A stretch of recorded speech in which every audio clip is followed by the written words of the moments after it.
Saya kenal Masudin Masuda atau MS Din. Saya pernah baca karya puisinya dengan nama pena MS Din. Itu sekitar tahun 2007, tahun ketika bahkan Pak Masudin itu sudah tiada. Itu tahun-tahun ketika nemu buku mulai ada, mulai beroperasi gitu, mulai berkegiatan, dan saya menemukan beberapa manuskrip dari kumpulan-kumpulan puisinya yang terpisah gitu ya, yang dari Kuala dan Jejaka. Ada kira-kira 5 kumpulan buku yang terpisah yang saya kumpulkan satu demi satu di fotokopi karena dapatnya dari perpustakaan daerah. Karena ternyata beliau ini bukan hanya bicara sastra, tetapi juga dia bicara tentang bahasa Kaili, bahasa Indonesia, dan ternyata dia ini adalah sarjana muda bahasa dan sastra Indonesia. Dan bicara arkeologi, antropologi, apalagi sejarah. Hampir semua ilmu-ilmu humaniora dia kuasai beliau ini. Selain dia kuasai secara lisan, dan memang dia memiliki banyak karya. Dan dia sebagai kolektor, bukan hanya mengkoleksi ratusan karya-karya tulisan yang para sejarawan yang ada di Sulawesi Tengah, juga memiliki koleksi dari berbagai, dapat dikatakan itu, tentang Aceh sampai Papua, itu cukup lengkap di perpustakaan. Jadi waktu itu kan 27 provinsi. 27 provinsi itu sejarah tentang daerah itu lengkap sama dia.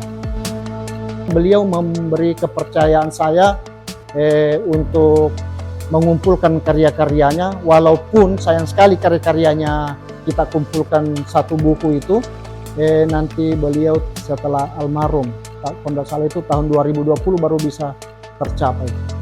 Tetapi alhamdulillah yang sempat kami juga kerjakan bukunya itu Palu Meniti Saman. Kami bersama Isam Masuda, termasuk ada namanya Pak Yasin Bakulu, itu sahabat kami di Universitas Tadulako. Itu ikutlah di dalam proses persiapan penerbitan buku Palu Meniti Saman, tetapi sayang sekali rencana launching buku itu beliau meninggal. Sekitar 3 hari rencana mau launching itu beliau berpulang. Beliau itu meninggal tahun 2000, tanggal 30 September tahun 2000.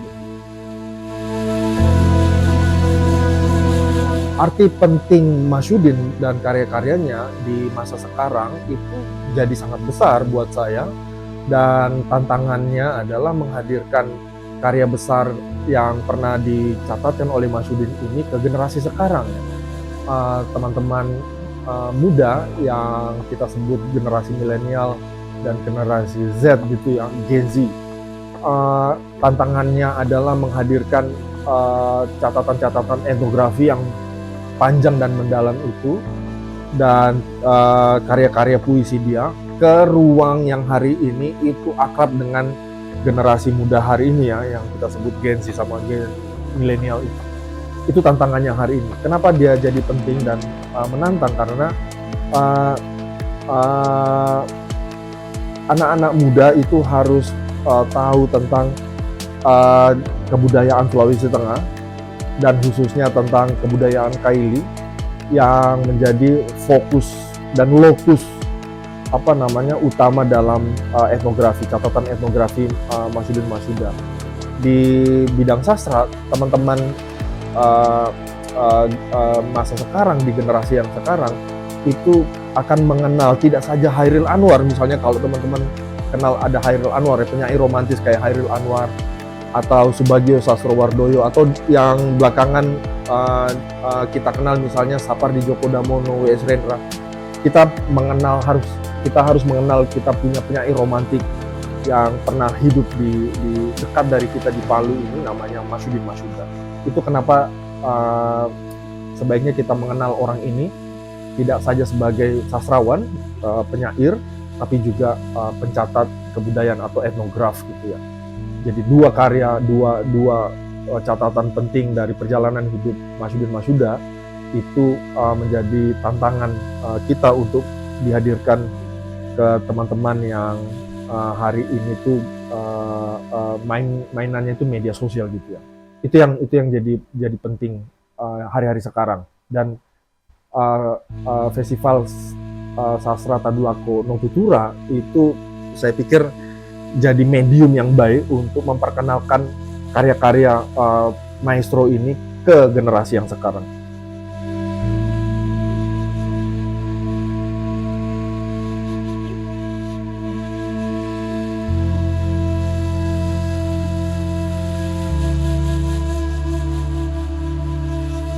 Harapan saya terhadap pemerintah, terutama Dinas Kebudayaan Provinsi Sulawesi Tengah, Dinas Pendidikan Kabupaten, Kota, itu perlu satu, melakukan pencetakan atau penerbitan kembali karya-karya Masudin Masuda yang masih terselamatkan. Kenapa menurut saya ini penting ini? Karena bicara kebudayaan itu adalah sesuatu yang tidak pernah usai dan usang. Itu yang menarik itu. Karena ada banyak mahasiswa ambil S1, S2, S3 membicarakan Sulawesi Tengah tanpa menjadikan karya-karya Mas Huda sebagai referensi. Menurut saya ada sesuatu yang kurang. Itu boleh ditanya yang namanya Dr. Lukman Najamuddin, Halyadi Sadi, beberapa guru besar di Ustadz Tadulako. Hampir semua karya-karyanya itu menjadikan referensi dari, cuma kan yang sifatnya sekarang sangat langka, yang terbatas, yang tidak bisa diakses oleh kaum muda sekarang ini. Itu yang pertama. Yang kedua, perlu ada namanya Jalan Masudin Masuda sebagai penanda seorang tokoh besar yang pernah dimiliki Sulawesi Tengah. Karena begini, yang namanya budayawan atau seorang maestro itu tidak pernah terulang akan lahir di bidang tertentu.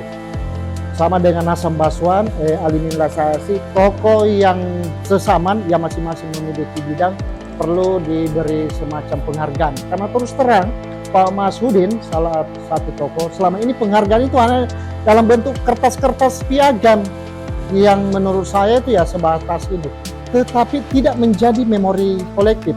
Nah, di Kota Palu ini menurut saya itu perlu ada penanda. Itu yang satu. Yang ketiga, menurut saya kan pemerintah daerah itu memiliki kewajiban membentuk namanya MULOK, muatan lokal di sekolah. Nah, ada banyak karya-karya Pak Masudin Masuda ini perlu diajarkan di sekolah karena menurut saya seperti puisi-puisi beliau itu, buat apa kita mengajarkan karya-karya para penyair yang ada di luar, di daerah dari Sumatera, dari Jawa, dari Kalimantan, tetapi secara lokal kita tidak memahami, dan juga termasuk bahasa-bahasa kredit. Jadi Pak Masudin Masuda itu tentang studi tentang bahasa daerah, ada bukunya yang paling terkenal itu Dedi Pamona. Menurut saya itu yang sampai hari ini masih sangat relevan, bukan hanya bagi orang-orang yang mau studi bahasa, tetapi juga bagi yang mau belajar tentang antropologi, tentang sejarah, dan ilmu-ilmu lainnya. Itu yang penting.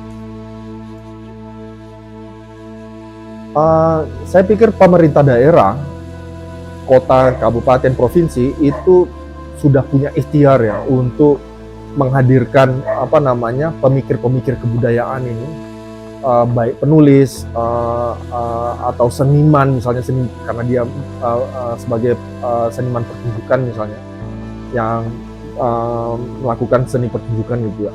Maestro-maestro ini itu punya ikhtiar untuk memperkenalkan mereka ke ruang publik atau ke dalam kebijakan kebudayaan gitu ya. Karena kita misalnya menghubungkan upaya ini dengan OPK, Objek Pemajuan Kebudayaan misalnya.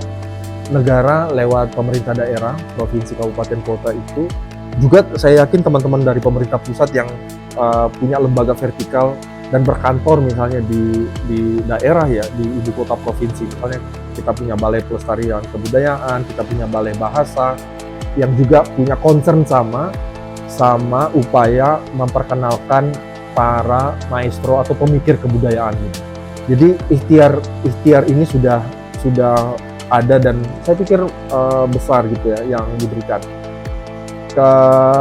Kelanjutannya adalah membuat upaya ini itu sinkron dengan apa yang dilakukan oleh teman-teman komunitas, baik komunitas literasi maupun komunitas sastra yang memang concern atau peduli sama upaya ini gitu. Jadi dua kepentingan dari dua lembaga yang berbeda ini bisa ketemu dan bikin akhirnya apa yang jadi kekayaan kita di masa yang lampau itu bisa dihadirkan hari ini sebagai kebudayaan, sebagai nilai-nilai dari kebudayaan yang harus kita pelihara.